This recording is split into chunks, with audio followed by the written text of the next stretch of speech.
chapter 5, verse 17. Therefore, if any man be in Christ, he is a new creation.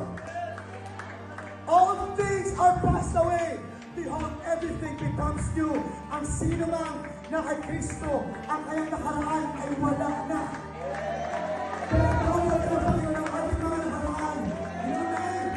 When we were baptized in the name of Jesus, nung tayo lumubog sa tubig, sa bautismo, ang sabi ng Biblia, para sa itong magpapatawad ng kasalanan. Now, the word remission there is not just forgiveness. It is remission. It means simula pagkabata mo. At habang panahon na yun kumanda at pinautismuhan ka, kapag lumubog sa tubig sa pangalan ng ating Panginoon Jesus, pagbangon mo, uhugasan ng Diyos lahat ng kasalanan mo.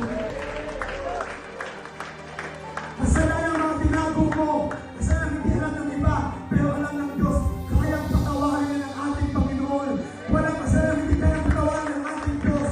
Walang buhay ang hindi kayang baguhin ng ating Panginoon. With Jesus, everything is possible. And we will be a new creator. Kaya po yung bautismo, sa mga hindi nakakaalam o nagbabautismo ng basta-basta, hindi yan pagpapalit ng relihiyon. Yan ay kapatawaran ng kasalanan mo. Same as that woman, without Jesus, patay ka. And you will go to hell. Pupunta ang impyerno. That's the eternity of man. Kahit gaano ka pa agad sa personal ngayon, kaya magkaraming pera, pero pag wala si Jesus sa buhay mo, you will go. You will be dead because of your sins. But when Jesus came to your life, bibihisa ka ng Panginoon ng bagong damit, at ikaw ay magiging bagong nilang na. Therefore, if any man be in Christ, he is a new creation. Kaya sabi ng John chapter 3, verse 3, Verily, verily, I say unto you, except a man be born again, maliban na ang tao ay maipanganak na muli, hindi siya makakapasok sa harian ng langit.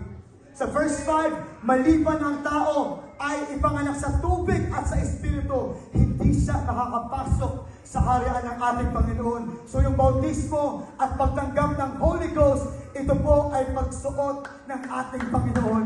You will be a new creature. All was gone. My past is erased. I am a new creature in Jesus. Can we clap our hands to the Lord?